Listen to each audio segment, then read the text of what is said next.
Are we in the afternoon? Yes. Alright. Okay.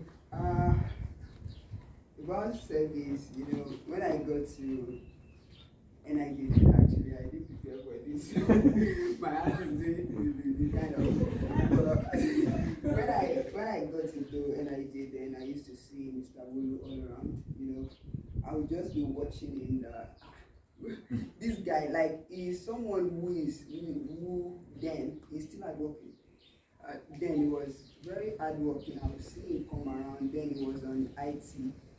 I think, yeah, he was on IT then. So I would just see him carrying paper here and there. He was a graphic designer. He's still doing graphics, but it's in more of an advanced way, kind of. So I would see him then carrying paper. Whenever you want to print anything, being a graphic designer, you have to use paper, and it's more of a paperwork. So then I would see him come around carrying paper here and there. I would look at him like, who is this guy? This guy is hardworking, and that's one thing I learned too, that whenever you are, there are some certain things inside of you that you will see in another person that will make you to want to follow the person. What determines the kind of person you follow is the kind of person you yourself you are, and wherever you are seeing yourself, the future you are seeing ahead of yourself. Like, okay, this is the person. He mentioned it that, okay, this is what I want to become. I can see someone who is doing the same thing. This person is doing it. Okay, let me follow the person.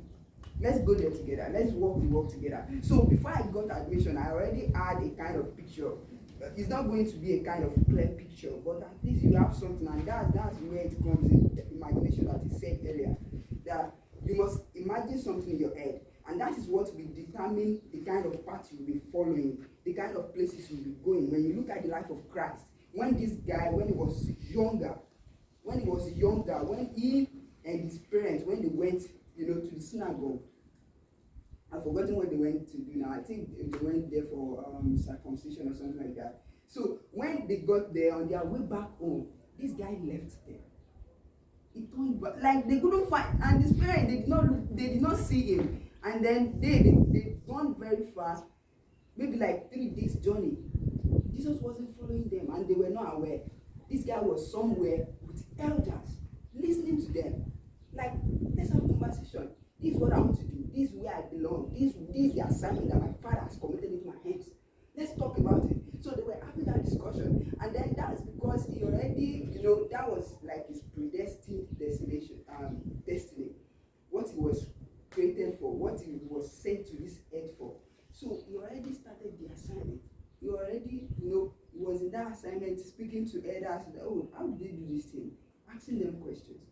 And those guys, they were amazed that, who is this guy? Like small boy, and he's asking us questions, something like that. So he was trying to learn. So that's what I saw in him.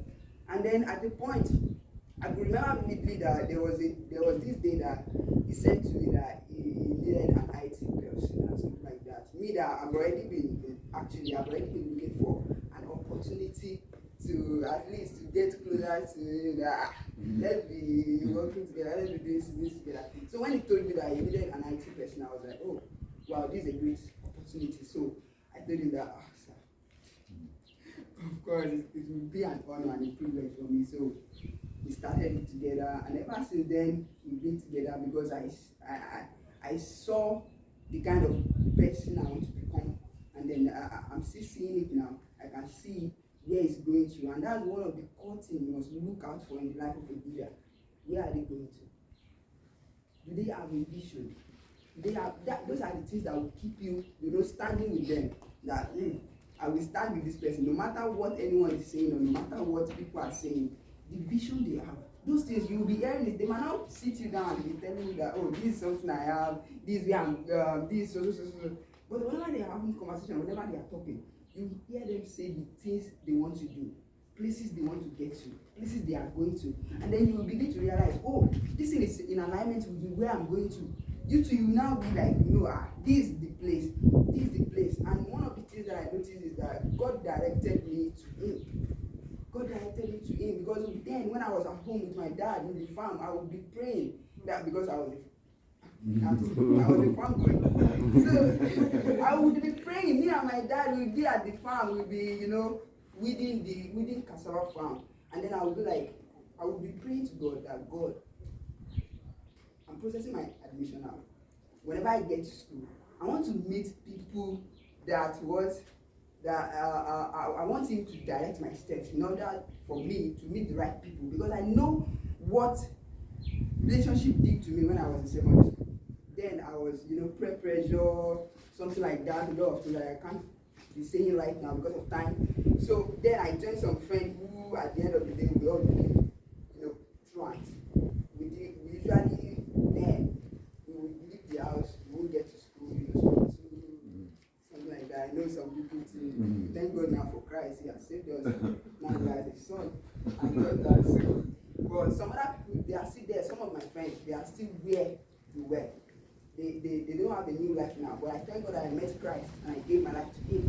And that's why I'm here. So then in the farm, I will be praying that God, whenever I get to school, I want you to let me meet the right people as I proceed in this journey. So every day I would pray that prayer, and here we are. I met Him, and I have to give thanks to God. Thank you. Thank you. So it is not as if maybe there's a reward, although just like what he said, that one person cannot be given at all times, that it must the giving must be reciprocal in a way. So that is from one person, it shouldn't be just one end. It must be interchangeably, like one person will give, another person will give. So from an end to end, kind of something like that. So it has been an amazing one. Thank God for Pastor Posse. They taught us then, in campus, the word of God, all those things, they are like investment upon our life that we cannot, in a way, look down on, that we cannot underestimate. I thank God. Thank you.